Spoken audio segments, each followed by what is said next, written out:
Well, hello, everybody. Thank you. Hold on. That doesn't sound right. Oh, that says unmute. All right. I think that's a little better. Hi, everybody. We've got about 150 people, 175 actually. Thank you for hopping on. We'll keep this to the point. We'll try and keep it short. And thank you again. We should have almost all of our managers and leasing agents here together. So look around if you get a second with your mouse. It's a pretty big field. A lot of people, a lot of us doing a lot of the same thing. You're not alone. There's a lot of us in the same boat working together. So it's good to see these faces all in one virtual area to see how big we really are and how much we're working together. We've been seeing a lot more fraud in a variety of areas in our company. Up front, when they move in at the application phase, is a huge, huge deal. And in the back end with emails, phone calls, things like that. So we could spend a whole day talking about fraud, talking about leasing, talking about screening. We could spend a whole day talking about fraud protection. But we're going to keep today as direct and kind of glossary as we can to go over what we already do and what we know. You can see here I've got Jasmine, Burton, and Danielle. It's Juliet, say it correctly. You go by. I will keep Juliet. Okay. And Michelle Dreer. To help us out today. They volunteered, and anyone else, managers, area directors, leasing agents that are on would like to jump in, please ask a question. But what I want to do is share some of the successes we've had out there on where we've prevented fraud, what we're doing to avoid fraud. More than all of you are probably doing the same type of things, but I want to create expectations of what we should all be doing. If you don't know, if you've got questions, you can ask in the toolbar and the comment bar, and you can also, we can follow up with you after too. Our goal is to kind of give everyone a little refresher. Some of those out there might be like, no kidding, we know this already. Some might be like, oh, interesting, we need to be more aware of it. And if we get a little bit better as a result, win-win. So that being said, and Bodie is going to talk as well a little bit about some of the things he is seeing on the technology and with emails and whatnot. But to start, we're going to talk a little bit more about applicant screening and what goes on, what you're seeing. I saw a couple of stats I want to share with you I thought were important to talk about how big a deal this is right now. Entrata, a competitor of MRI, recently published a report about their users on Entrata and what they're seeing on their end. So this is a snapshot of the fraudulent issues that our competition's coming across.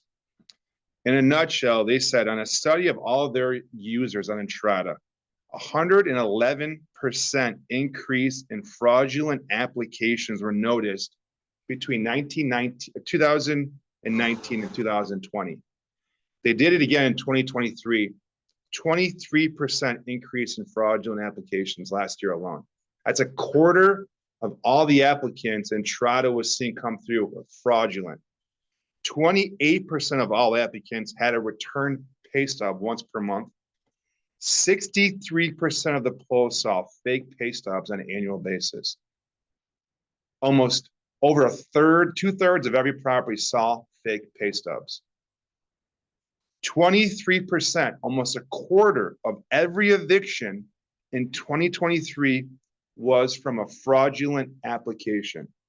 1/4 of every eviction that we go to, you see Carolyn and your legal team, 25% is fraudulent in some capacity, they're telling us. Moreover, what really jumped out at me the most, which I think will catch your attention, 25% of all bad debt, everything we write off in 2023 alone, for Entrata only, for their small pool, was related to fraudulent applicants, meaning your back door, a quarter of it's all fraud. They're coming in fraudulent, they're getting evicted, causing costs, headaches, liability issues, and then they're leaving the back door open on their debt, what they owe us. I bring that up to make sure, how important it is that the steps that you guys that we're looking at in the Zoom take up front to try and do the screening as well as you can, what a gigantic difference this will have.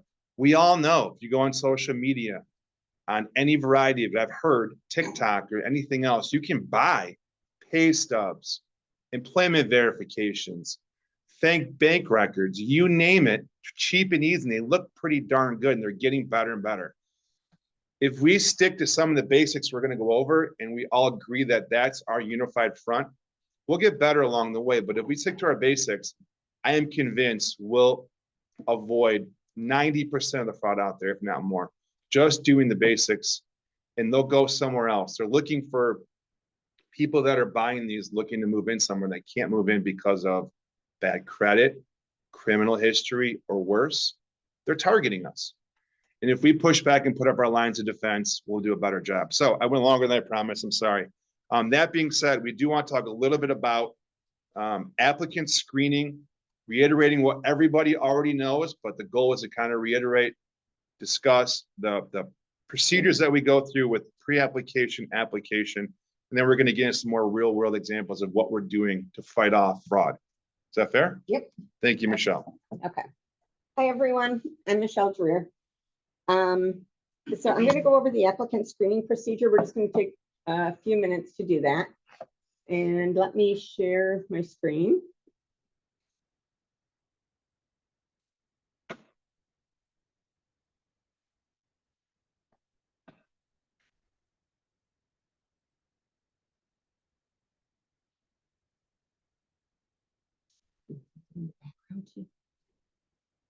Okay, here we go. So, Michelle, we're talking about pre-applications, right? Yes. Okay. So the pre-application, this is a traffic report, and we want to make sure that everyone is either using the traffic report or a guest card. That's the traffic report. Here's a guest card. Sorry, I'm not sharing it. I don't see anything. Oops. Okay, 1 second. While you're pulling it up, Michelle, let me ask you a question. So we're asking, short of mandating, that every property should be using one or the other, one or the other, Or both. or both. I'd love to see both, but at a minimum, we're asking for a guest card, which is important and mandatory because you got to know the questions to ask. It's standard. It gives you the script. Michelle will pull it up in a second. We're really encouraging you, if you use a guest card, we also recommend a traffic sheet, or the traffic sheet, because of a variety of reasons. Marketing, your area director, your manager wants to know, where do you get your traffic from? Is it apartments.com? Is it different ILS? Is it walk-in? The reason why that information, and I know you know this, is so important, is because we need to know where we're going to spend all of our marketing money, right? Your budget's tight. Where are you going to put that well-earned money for marketing? Are you going to throw it out there on a whim? Or are you going to look and see where you're getting your traffic? Because it changes by location. So we do have, we mandate guest cards. Those got to get done for the common sense reason. We highly encourage you to work with your staff on using traffic sheets as well in real time, so that we know where we can look to for who's coming, who's going. So that's our pre-application phase. Michelle pulled up there. I think we got it going. The guest card, no one should be oblivious to that. It speaks for itself. It ensures we know what to ask and where we're getting it from. That alone is what we need to get done. If you can, we encourage you to also do a traffic sheet. Would you agree, Michelle? Yes. Okay. Okay. All right. So we've got those two covered. We want to also talk about the application. And I apologize, you guys, for the screen sharing issues here. So talking about an application, obviously, Michelle, I know you're trying to pull up some examples, but obtaining a complete application is critical, correct? Yes. Okay. Walk us through the application phase, if you would, and what we're talking about. Okay. Sorry, you. All right. So do you want me to jump in? I'm not sure how to do the screen sharing here. It's okay. We're getting there. All right. So what Michelle is doing is pulling up an example application form. Everyone on here has seen an application form, understands an application form. It speaks for itself. Some of the things we're going to go over when she gets it up, we want to review all the sections on the application form being complete. You can jump in wherever you're ready. And the reason why we want them to be complete is we know what we're up against. And so some examples, look at the proof of income under employment. We want to know exactly, does it look legitimate? It's a starting point. They're going to pick up on what they do and how important it is. And we also want to look at the criminal history section and see what we're up against. You ready to jump back in? Yep. Okay. Okay. So on your qualification sheet here, you guys all know this already. Most of these either have one person or two applicants, two or more applicants. Some have three applicants. So you want to make sure that your income that's listed here meets the criteria that you're qualifying the applicants for. So make sure that you're looking at this, make sure that your income is correct. If you do change your income requirements, let me know so that I can make sure it's changed in resident check or in CoreLogic. Well, let's say resident check. Almost this, no one's yeah. on CoreLogic, but for those that are, you'll be off it soon enough.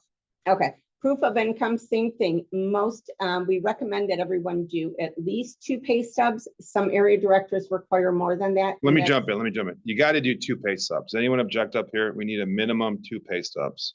If you do more, kudos to you. You really want to vet off fraud. So it's not a recommendation. It's mandatory we get 2 pay stubs. Okay. Same thing with time on the job. We have a requirement of 6 months. It's a requirement. Okay. Anyway, it is 6 months on the job. Or if they have less than 6 months on the job, you want to verify their previous employment, or if they're coming from school, you want to be able to verify that to show that it's really an upgrade in income and job. Does that make sense to everyone?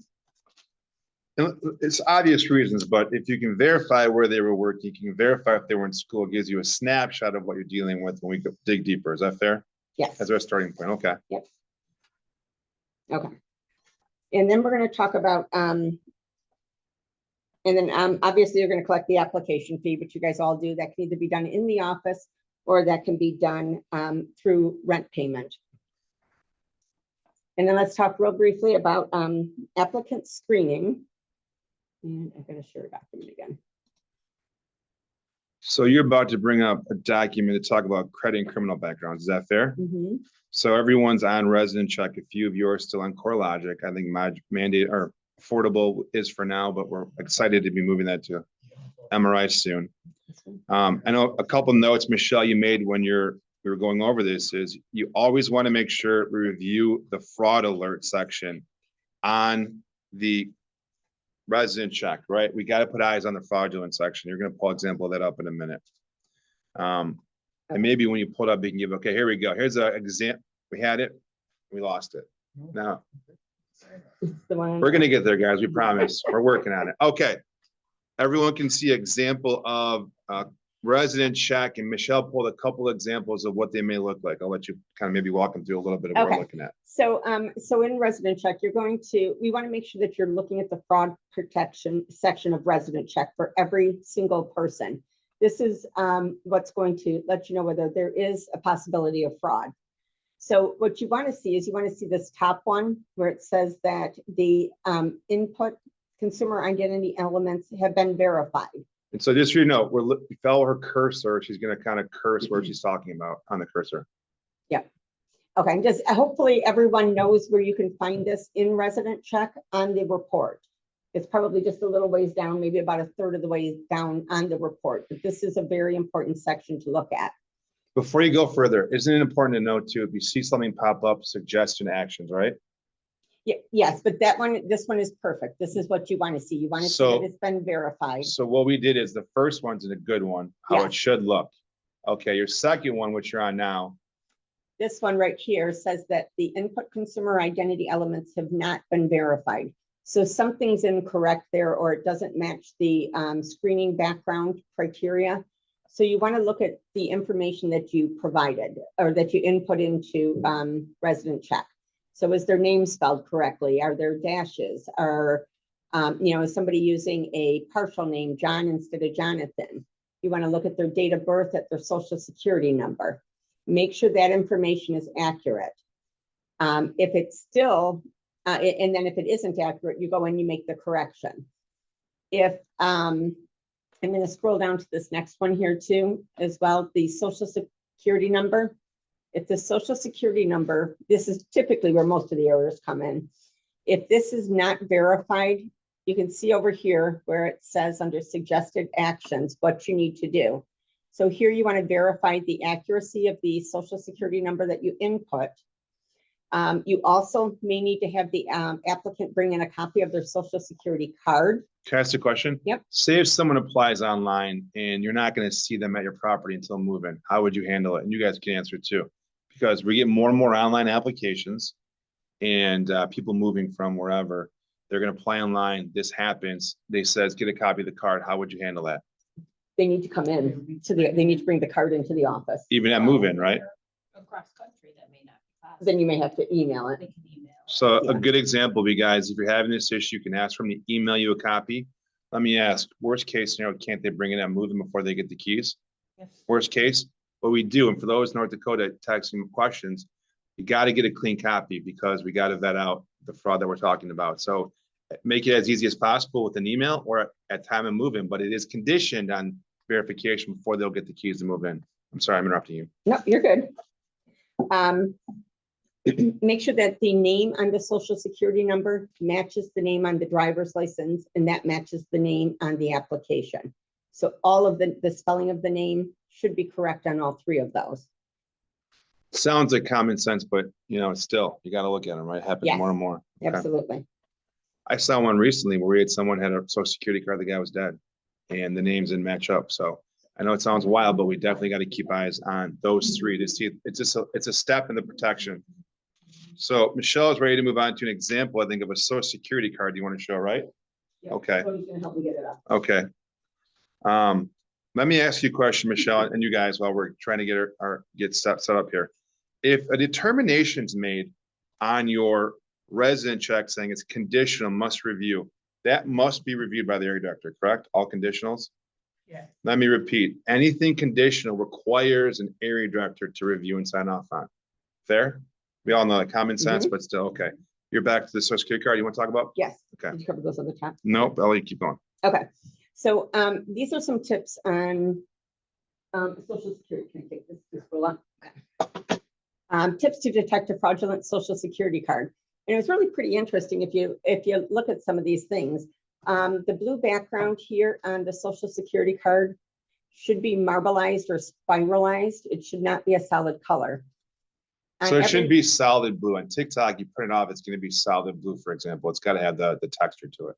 Yep. Okay, At least one of the card's edges is perforated, so you should always see a perforation, usually the top or the left side of the card.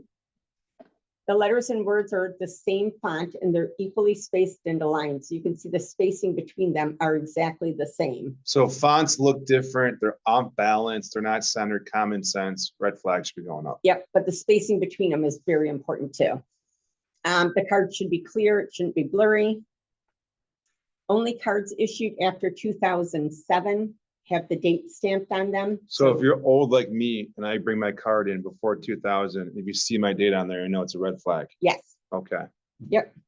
There's also going to be little circles or discs of pink and yellow and blue on the card. which by the way, blew my mind. Never knew that was there, but little discs should be on the card, just easy little tag to look for. Yep, this one I thought was really interesting. The signature line, this is not actually, it's a line, but it spells out the words Social Security Administration. So it's not just a solid line, it's actually words. So this document will be emailed to the ADs. You can share it with your managers and leasers after today. Just, you know, no one's asking anyone to memorize any of these things. It's a quick look, but you'll get a copy. But if you pick up a couple tips from this, because I can tell you, we've seen some fraudulent ones and they're not as good as this. They're getting better, but if you have a background on what you're looking for, it's going to help you vet out.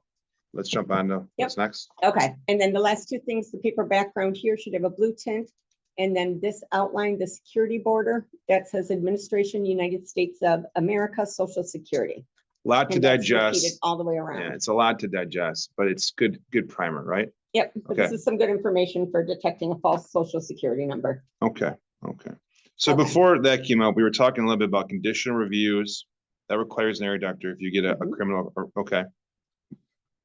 And then we were gonna go on Okay. Yep, we're to, gonna go on to number 6. okay, how about if we talk about criminal Thank you. overrides? That's so much better. Let me ask you about criminal overrides, Michelle. Okay, Those must be sent to legal. Am I fair on that? Are we still talking? So if you get a criminal that wants to, or an area director wants to do a criminal override, not the end of the world, we get them all the time, but those must go to legal, right? And what's that email address? legal@prinmgmt.com. Okay, so They go to legal, verify with legal. That's not debatable. So if you get a criminal override, Eric Doctor, I'm looking at you too, and especially you, they got to go to legal at printmgmt.com. All right. Anyone has any concern or debate about that, let us know. But the legal department has a team in place, mainly Carlene, who goes through those things. But they go to legal at printmgmt.com. Again, any questions after we can follow up, but that's an Eric Doctor thing. So we're going on to employment verification. Yes. Okay. Okay, so Danielle and Jasmine are going to talk about a few tips on how to detect fraud with this. But again, here's a qualification form.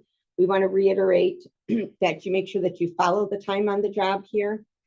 The time on the job, number of pay stubs, the income, your income requirement. This one's an example that has 3 different tiers of income. So you want to make sure that you're using the correct form. These are all located in SharePoint. And if you don't know, if you've got questions, we're happy to help you find them. No one needs to be worried or have to hide behind that. We can get them for you. We can show you the links. If you have any questions where to get these things after, you can talk to your area doctor, your manager, or we're happy to help too. Yep. Okay. Okay. Thank you both. So I think you're jumping on quickly. You want to talk about landlord verification, right? So this is something that's got to be done, right? A landlord verification isn't a discretionary, it's a must. Is that fair? Yes. Landlord verification must be done. We don't just, that's not an option. If they didn't live in an apartment before, God bless, right? They don't have, that's less of an Right. issue, but so I'll let you jump in. You got a couple examples you want to share. Okay. So we have a landlord verification. This is a Princeton form. If you're doing it a different way, that's fine too.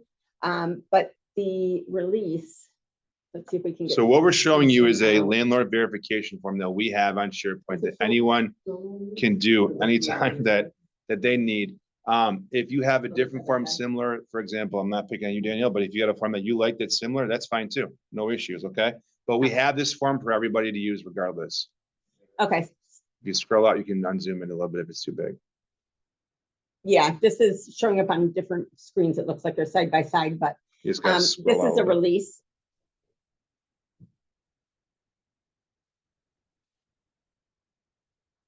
Okay. There you go. This is a release that basically says it's giving us, the resident or applicant is giving us the authority to run a background or to verify their landlord reference. So this is just a release. And then the other one. So is the first page being the release, we actually need the applicant to sign, right? Which they can do by email, or they can do electronically, or they can do in person. And then the second form is the form we recommend, which you can submit to the employer for verification. Is that correct? Landlord. The landlord, sorry, Yep. excuse me, Yep, guys, the that's okay. landlord. Having some technical difficulties on the font side, sorry. Okay. And then this one is the actual verification form that you can send to the landlord and hopefully get it back. A lot of landlords won't provide information. I don't know what you guys do with that. I will ask for the ledger, but if we just can't get it, then we just move on. Okay. Okay. So we're gonna jump on Okay. the application disposition, and I think we're gonna hand the Yep. keys over to Jasmine and Danielle to talk for a minute. Yep. And so then the last thing we wanted to talk about the application process is the disposition. That's the approval or decline of the application. We want to make sure that the identity of the person has been verified. So this can be done at application time, or it can be done at move-in time. It just has to be done before they sign the lease. You want to make sure that the person signing or that filled out the application get their driver's license or photo ID. And then you want to make sure that that is the actual person that's applying. I'm gonna ask a quick question. So this happens a lot. We ask for a driver's license. Not everybody's got a driver's license for one of 10 different reasons. So the Fair Housing, Carlene's rule of thumbs are simple. Obtain a copy of state or federal government issued photo ID. The examples of that are, and again, if you need lists or copies, let me know, but it's a driver's license is ideal. A non-driver state ID. They don't drive, but they have a state ID. Or you can ask for a passport card, including foreign passport. You can ask for a visa, a military card, tribal card, DSHS homeless ID card. These are the examples we use in Fair Housing because of the issues we deal with there. And if you have concerns, you can reach out. We can get you the list. It's quite exhaustive to know that many, but it allows you to get proof. Everyone should be able to get proof of identification that you can verify. Sorry, I interrupted you. No, you're good. You're good. And then the last part of it is the actual approval or denial. And we want to make sure that the manager or the area director, they're the ones responsible for the final disposition of the application. So typically it would be the manager on the property unless it needs to go to the area director for approval. Or if it's a conditional application that requires it to go to the area director. Carlene just made a great question, a great comment. I'm glad she said it. FYI, the ID can be expired, that's fine. But the purpose is simply Oh. to match the face to the name. Expired means it's no longer valid to use for purposes of acquisition of a car or something, but we can use it for purposes of at least making sure it's the right person. That's all I have there. So we want to do questions. I would, but I think we got to move on we'll come back to questions. I think it's a good time, if you guys are okay, letting Danielle and Jasmine talk, we can start, you can decide, but I think we're gonna talk about letter of employment and we're gonna talk about pay stubs. Want to do letter of employment first? No, they're just gonna each go, Danielle's gonna go through hers. Okay, I'll let you Yeah. take over. Let's go there and we'll come back to questions. Is that fair? Because Okay. we're running behind a little bit. Okay, so we're gonna go to you, Danielle. And these are gonna be. Oh, boy. Thank you again, Danielle and Jasmine, for volunteering. They jumped on the sword on this one to help us out. Hello, everyone. Anyone who knows me knows that I am passionate about application verification and accuracy of documents, and they also know how much I despise being on camera. So I'm taking one for the team here. Thank you. You're welcome. Thank you for the invite and letting me do it. So I had a couple of my properties send up examples of fraud that we've dealt with very recently. Bowie's pulling them up. Their number, your quarter. Do you want 8A first? Yep, 8A. Let's go with 8A. Oh, that's 8B.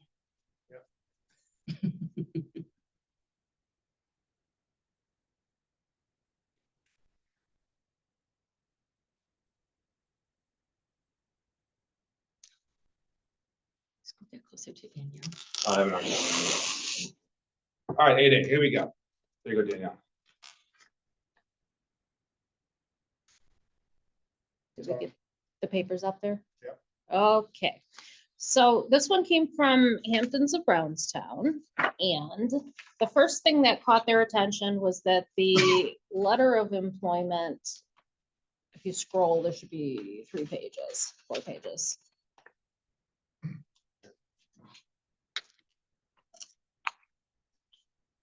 There we go.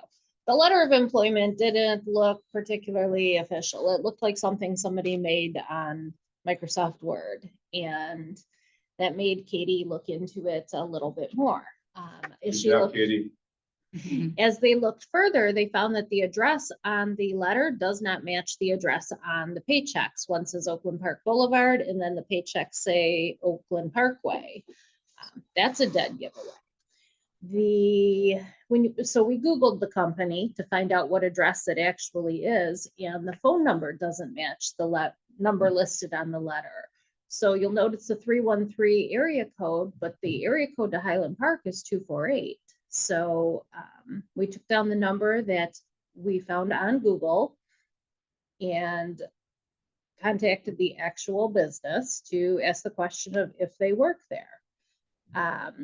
Another interesting hint, we have caller ID on property, and when the applicant would call in, her name was Brianna Parks, but the caller ID interestingly said Yolanda Johnson, just like the person who signed the letter of employment. So good catch to the staff that found that one. But you recommend always going on Google, right? Anytime you have a concern to Anytime verify. there's a concern, that's a Yeah. great place to start, is going on Google to look up the business and seeing, do they exist? Do they have a page? Do they What's have a their domain, address? What's right? their phone number? Exactly. Yeah. When we called the applicant and asked for a copy of their W-2, the applicant stated she doesn't pay taxes, but yet if you scroll up, these paycheck stubs clearly show taxes being withheld. Although when you go from check to check, the year-to-date doesn't add up either. So this one was just garbage all the way around. And But, this- you know, had you not done that work, they move in, guess what? There's your delinquency, there's your Yeah. evictions, and there's your issues, right? Absolutely, Right. because they did provide exactly what we asked for. We asked for a letter of employment, recent paycheck stubs. They provided them, quick glance, we would have said, great, they make $31 an hour, approved, moved in, and on my delinquency and in court. Bingo. So, great job to my Hamptons team. Can All right. everyone hear Danielle? I just want to make sure that everyone's able to hear. Yes. Positive, let's keep rolling. Yeah. Okay, Share the next one. Are you doing all four, Danielle? 8B, that's another one from Hamptons. Okay, we got it up. So we're looking at an application for residency at the Hamptons that you guys came across, correct? Yes.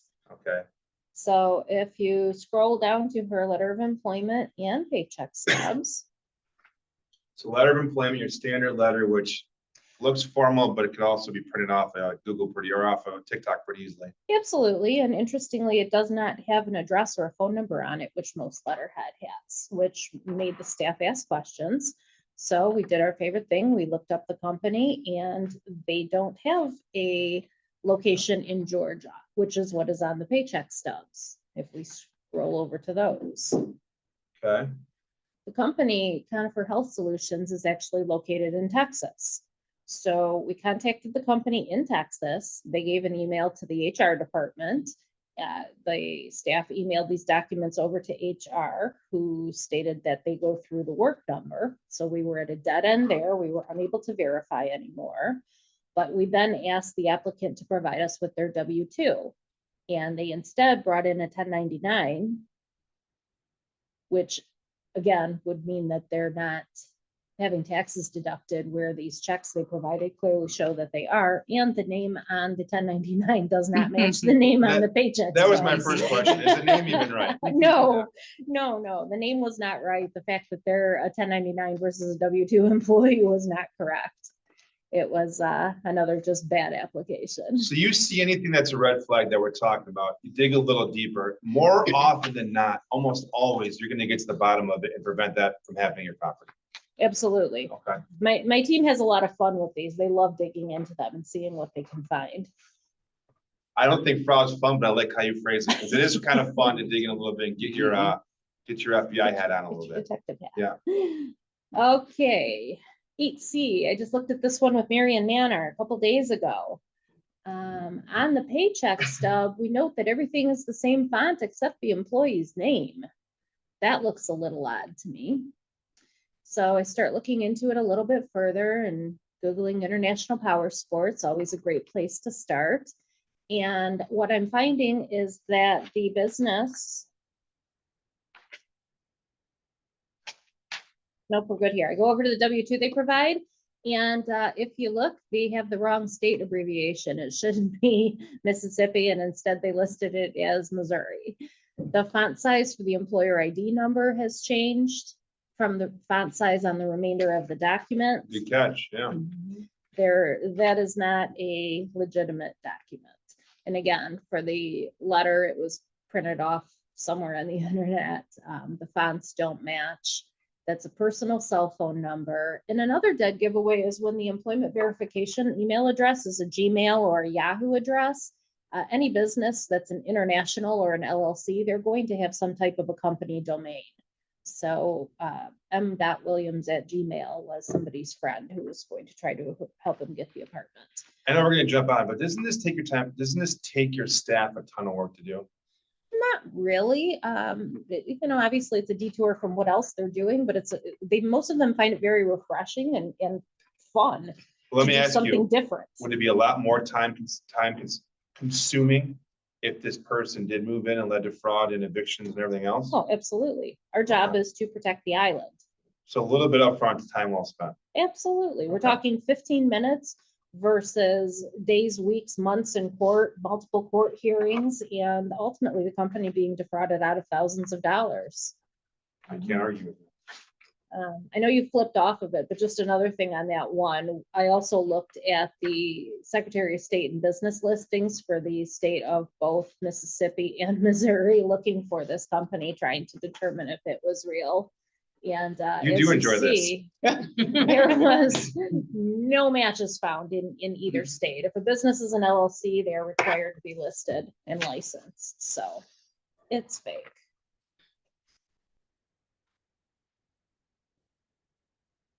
Then the last one was one from Marianne. This was new. I've never seen this before. This was an applicant who came in and told us that they just applied for an apartment on April 4th. And we had no application fee from them. We had no record. We reached out to Rent Payment. They said no, but the same name did apply on December 4th. So there you see the original payment receipt with a payment date circled of December 4th, 2023. If you scroll to the second one, they just went ahead and typed in their own date of payment in a completely different font. Different font, they're not capitalized, yeah. Good catch. The comma's in the wrong place. Yeah, So yeah, that too, right? great job, Team Marianne, on catching that one. So those were my 4 examples I wanted to share. Good examples that seem obvious, but when you're busy and you're getting the phones ringing all day, people are running in all day, these little steps go a long way to prevent headaches and fraud later. So well Absolutely. done. Mhm. Jasmine, thank you for coming again. Jasmine Byrne, I'll let you introduce, but a couple of examples you want to share, because you got a lot of it going on in Cool Properties. You guys work very, very hard with a lot of traffic, yet you're also battling off a lot of this, I feel like. Absolutely. Hello, everyone. Again, I'm Jasmine Burton, one of the newer area directors, but I'm happy to be here today. I can tell you that I piggyback off of a lot of the things that Danielle said, but I think just being thorough and being repetitive in your application screening will help you eliminate a lot of these issues. So don't just do it for someone who strikes out at you, be thorough on everyone on your processes. I do have an example I want to bring up to show you someone who gave us bogus check stubs. So this person stated that they were employed with Walmart. So we got the check stubs, and if you look at the year to date, they do not Hey, change. guys, we gotta Hold on. move the speaker closer. There you go, there you go. Can you hear Sorry me? about that, yeah. All right, so this person stated that they work for Walmart, but if you go through pay period to pay period, the year to date is not changing. How is that? Right? So every time you get paid, They missed that little nuance. they miss that. But also when researching with Walmart, they actually do not provide pay stubs. They go through the work number. So this person created this. And then if you see the little verify marking in the background, they also do not use that. But with this applicant, we also asked them to provide us with an employment verification. They did not want to do that, of course, because they knew that we would verify a little bit further. So if it were my process is you collect an employment verification along with the pay stubs. Do not collect one and say that's okay, it's fine, we're good. Collect both so that you can do just what Danielle did and compare the two. The Heights of Southfield and Westchester Towers do not collect anything from personal email accounts. As she said, Gmail, Yahoo, it needs to be a paid domain from a company. And then even with receiving that employment verification and that pay stub, I still would pick up the phone and give the HR department a call. You know when you're talking to someone bogus, because if you call Princeton, you're not going to just reach Kathy. It's a couple of channels to get through to the person that you need to speak with. So don't immediately take information from the first person that answers the phone. I think you nailed it too, both of you. If you see a Yahoo and a Gmail or a Hotmail, red flag city, right? They don't have an ILS, a domain name. They don't have a website. Okay, it's still concerning. And when you get a phone number that's not standard and you call the phone number and it's someone named Joe or Jim, the answer is it's not a, welcome to Princeton. Usually thank you rings out to you a little bit that someone's not right there. And I think what you're both saying, which trust your gut, right? Trust your intuition a little bit. If I can add in one more thing, another option, if you have questions, a lot of these paycheck stubs say direct deposit. I've often asked people to bring in their bank statement to verify that this money is being direct deposited. And a lot of applications fall off at that point because it's fake. Also, when you're running your background check through MRI, if you look at the employer section, most of the time it does list the current employer or at least the previous, and you can match that along with the information they're providing to you. I know we kind of skipped through that when we're just going over credit and criminal. We're going pretty quick. We could spend all day talking about any one of these, but we wanted to do a quick precursor on just the basic generals. If we get nothing else but a little bit of due diligence on looking at the forms, looking for font, phone numbers, sizes, the little things, you're gonna fed off almost all your fraud, if not all of it. So these, while we could go much deeper, and I'm sure some of you do even better jobs out there, and we could add any one of you sitting up here with us today, if we take a few good examples, I think we'll be better off with our delinquency, with our fraudulent move-ins and everything that comes with it. Fair? Yeah. We had one more, I think Carolyn in legal was on. Thanks, Carolyn. She was gonna give a quick example, which is kind of extreme, but not, as another tool you could use of the many tools in the toolbox, which are as simple as going on Google. But one of the things she suggests, if you're on, Carolyn, jump on. I'm here, Andy. There you go, thank you. Okay. One of the suggestions that I have is to check the court index. Now, I'm not sure how it applies out of state, and I don't even know, are there out of state properties here? They're all of our properties. Okay, all right. So, I mean, I don't know what the case search is outside of Michigan, but in Michigan, and you can email me if you can't, that there is a court search and you can put, but the problem is that you do have to go to a specific district court. So if you're, if you're in Taylor, then you're gonna have to go to the Taylor District Court. You're not gonna really, and you might want to check some local courts around you, but at least this gives you the ability to look at what kind of court cases your potential applicant has been involved in. And I've said it before, it's really important for Detroit because Detroit makes you, makes you take tenants' names off. And if you look at the Register of Actions, you can kind of see what's going on. Adrian just pointed out that you can Google to district court for anywhere, then check the Register of Actions. Yeah, that's another way, but not every court has its own Register of Actions. This specific website does cover, I believe, every district and circuit court in the state of Michigan.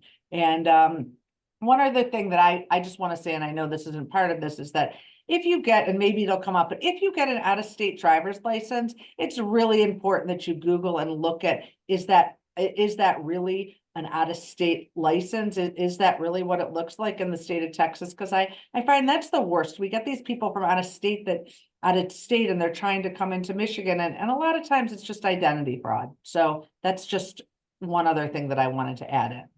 Well said, Carolyn. Something I want to jump on. It really comes down to some basic effort with Google, but one thing I encourage always, use the exclusion list, right? Take advantage of the exclusion list. If you don't know what it is, I'm not here to smack your hand, but we'll train you. It's simple. There's a SharePoint link for it. Michelle can email it to any AD or manager, at least that needs it. The exclusion list is there for exactly this. If someone comes in and commits fraud and leaves, the police don't do much of anything, which is unfortunate, but our exclusion list gives us a baseline layer to go look at. Hey, they applied at Hamptons. Guess what? They're down the street applying at Williamsburg next. So we really encourage, we mandate the exclusion list. You got to use it. You've got to fill it out. Any questions you can ask Michelle anytime you need. Now, the takeaway before we transition over to Bodie is if you run across an issue that you're just worried about, you don't get, doesn't look right, you're not sure, talk to your manager. Same thing, talk to your area director. The reason why we're good at what we do is because of you guys on this Zoom. You guys out there we're looking at. Like I mentioned, any one of you could be sitting here and probably do a better job than we're doing. But I mean that because you guys are dealing with it as well. Talk to your managers, talk to your area directors, and if you need to, we have a legal department. You just heard from Carolyn. Carlene's an expert in fair housing and helps these things as well. If you have an issue that you're not sure about, call our legal department, and you can always call Nancy or myself in operations, and we'll happily take on the lead with you to help you figure it out if we're worried about something. Because as Jasmine and Danielle mentioned, every fraud applicant you keep out is one less person on your delinquency, one less person tying up court, your legal bills, your backdoor, et cetera, et cetera. Andy, can I say one more thing? Yeah. Andy?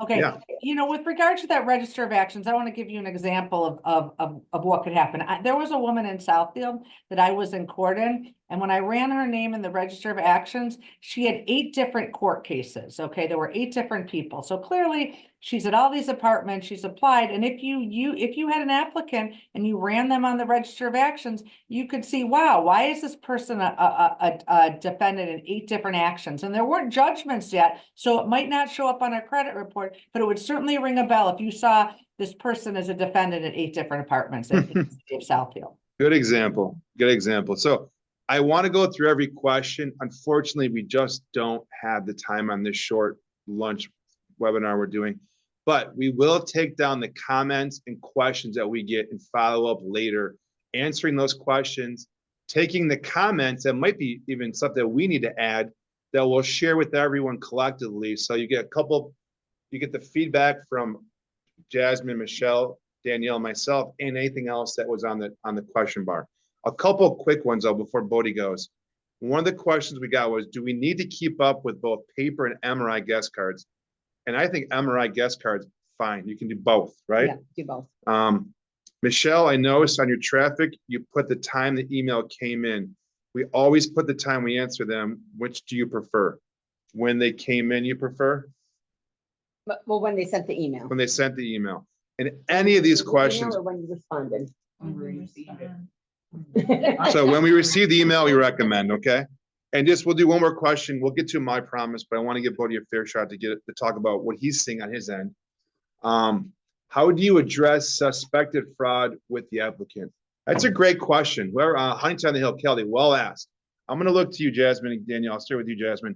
When you get a suspected applicant that's fraudulent, I'm guessing they run away the minute you call them out. But what are some of the things you guys encourage for PR's sake in handling it? We ask for more information. Most of the time they can't, so they'll go away anyway, or we'll suggest that what they provided to us does not seem accurate. They'll go away, or we'll just all around decline the application, and they can take the proper procedures to investigate why. Sound good? The one thing I know we can't do is we can't accuse anybody of a crime. We're not the police. Even if we know they're committing it, all we can do is say, this doesn't look right. We're asking for the following.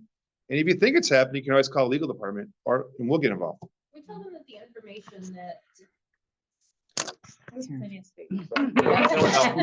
Help, you can hear them. Sorry, my fault.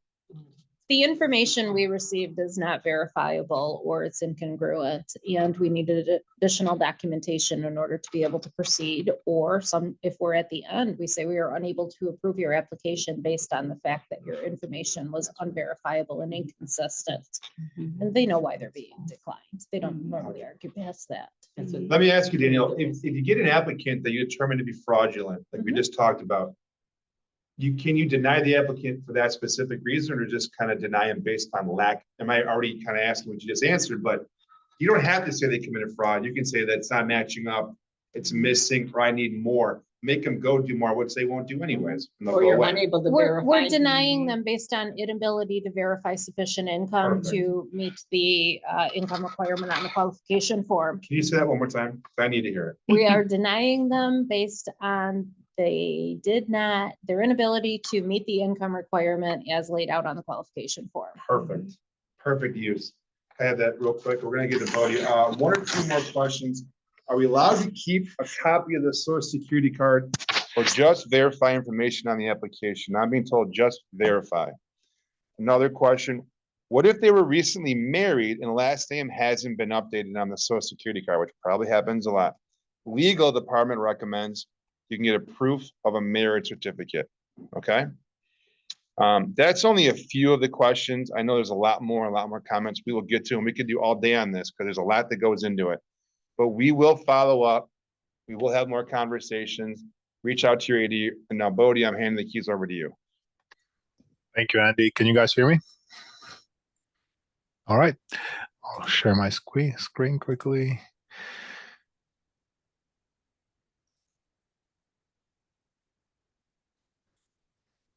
So I apologize, my webcam doesn't work. Wish I knew someone in IT. And here.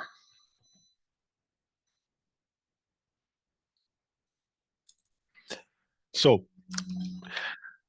we keep talking about these fraudulent emails. We exchange hundreds of emails a year with you guys properties. I want to show you some examples because a lot of these things you hear, and it's probably will be much easier to actually see it for yourself and know exactly what we're talking about.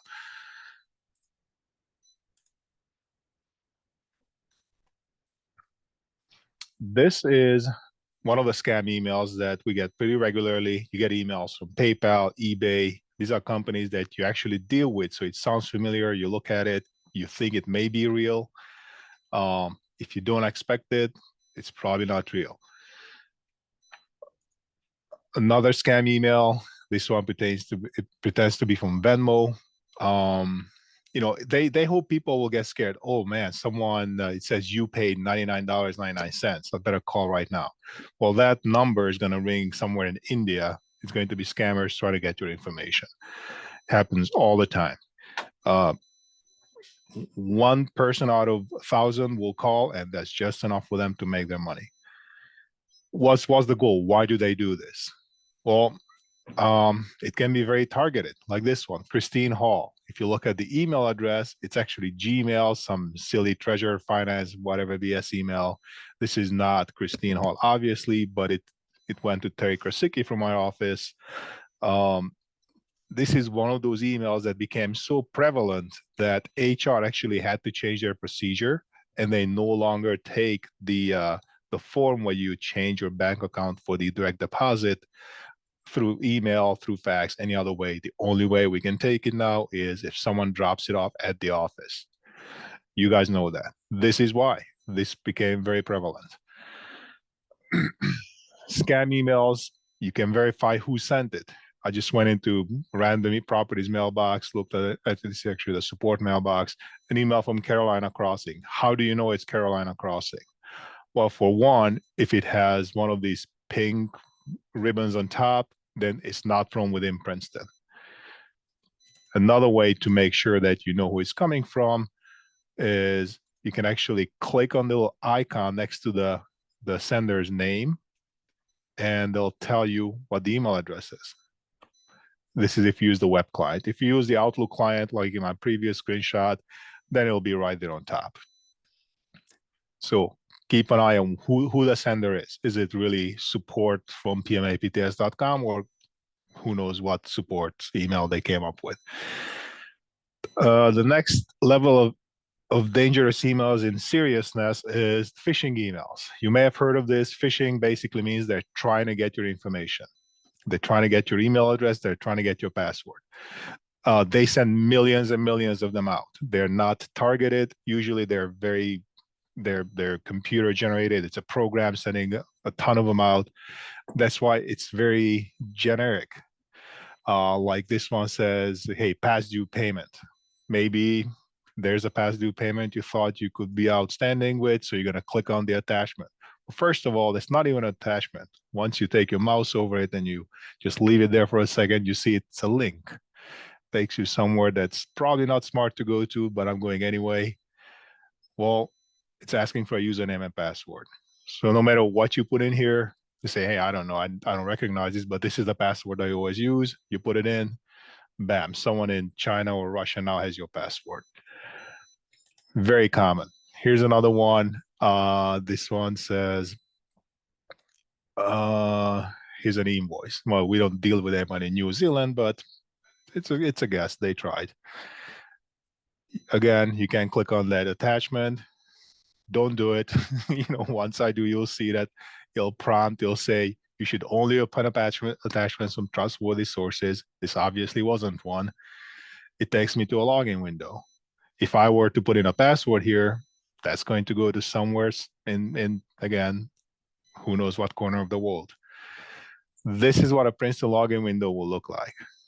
A lot of you are now switching over to MRI single sign-on, which means you log in with email. This is what it looks like. It has Princeton somewhere. Now, why do they steal your credentials? This is This is an example I use. I didn't give Jason a heads up, but kudos to Jason because the scam didn't work thanks to him. Our property here in Michigan, Franklin Palmer, plain old, leasing. There's an applicant who successfully applied for the property for the unit, and I'll scroll through this. So you'll see Jason's email, ready to move in. He sent this on Tuesday afternoon. The app, actually at this point, he's a resident, he's moving in. He's going to have the final amount. You see there are $1,000 that he's going to have with him at the time of move-in. Jason sent that 4:51 p.m. on Monday, so probably right before going home. And the resident has received it, and he goes, well, how can I pay for this? Prefer money order, or should I give you banking information? And this is when the scammers went, oh, wow, this is where we can make some money. And the next email looks to be from Jason. We know it's not, but it says, we would prefer if you can make the payment via Zelle or Venmo. It's perfectly legit. It has Jason's signature. It comes from the right email address. It came 7:30 a.m., a bit early, but fortunately the resident hasn't noticed till 8:20 p.m. So by the time he replied, it's probably too late to do anything. And it was again too late for Jason to notice anything.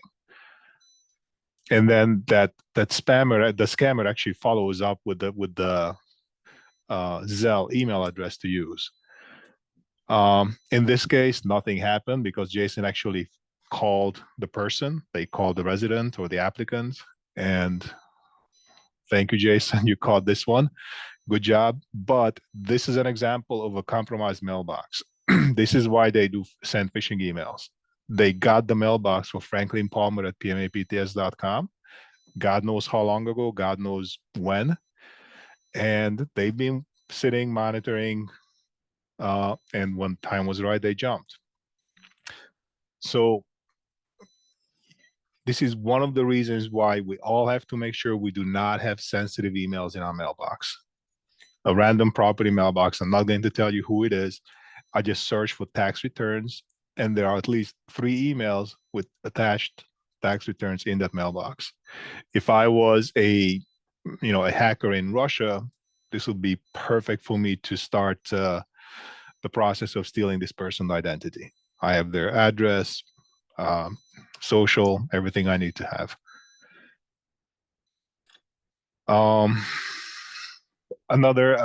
Michelle touched upon it, but another one of the sensitive files you have all the time is copies of social security cards or copies of driver's licenses. Anything residents, applicants email you, once you used it, once you filed it, once you sent it up to the office for whatever reason you need it for, whether it's legal or to your receivables person, delete that email, delete the attachment, delete the file. There's no reason why you should have in your inbox or in your sent items or even in the deleted items an email from a year ago with someone's tax return.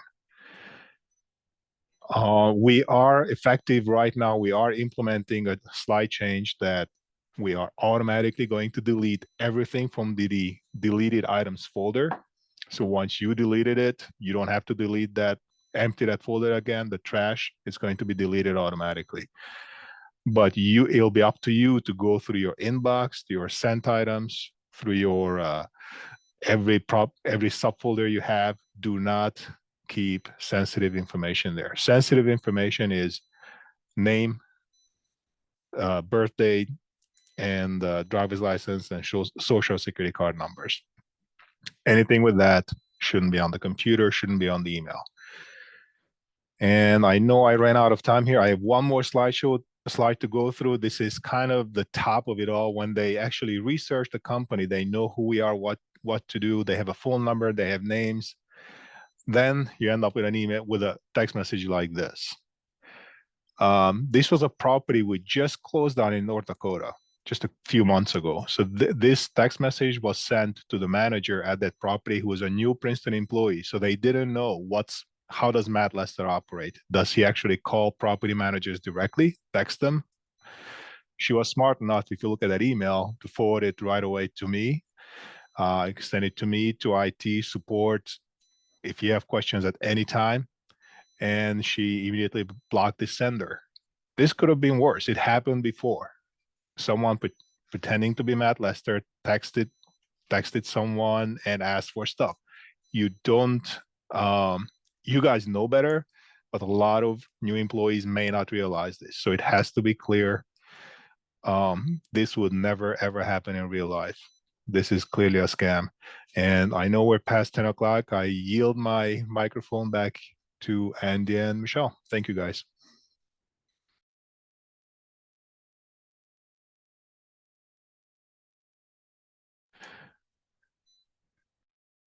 I think you're muted, Andy. I can't hear you.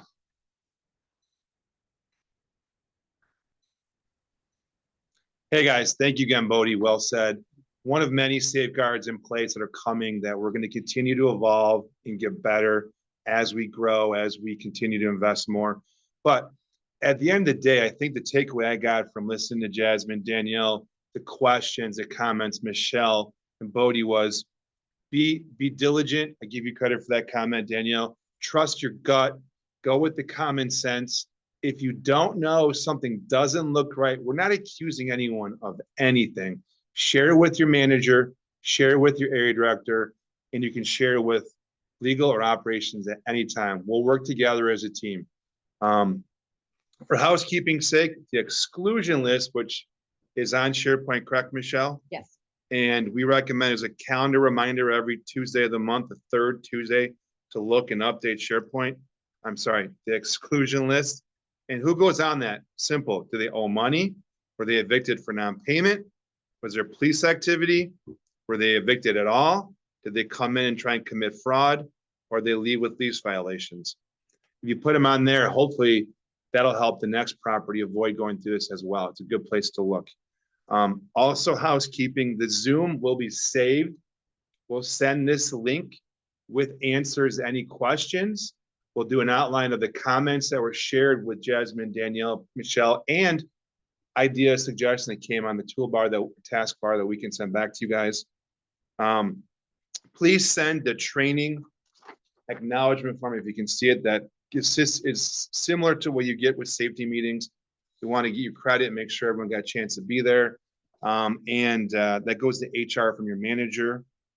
And lastly, for me, thank you guys. Looking out at the Zoom, there's 187, I'm sure more together. You guys are what makes us Princeton. You're what makes us better than everyone else in what we're doing here. I know there's all kinds of safeguards you hear about in the world. Us taking the time to do it, putting the attention to detail, going a step beyond the simple things makes us what we are. So we know you're out there working your tail off. We know you try very hard. This is simply some tools and tactics to help you along the way to continue to avoid these issues. And again, you guys are what make us Princeton. You're the field, you matter the most. We're here for you. Need something, reach out. Myself, Michelle, Nancy, legal, you name it. Thank you, Jasmine. Thank you, Danielle. Great work. And thank you, Michelle. And Bodie as well. Thank you both. So we're going to let you guys get back to what's more important, which is leasing your units, turning units, getting back to what you're doing. Have a great holiday weekend. I'll see you all soon. We'll see you soon. Any questions, comments, you can use them on the toolbar and we'll make sure we get a response email back with answers. Thank you, guys.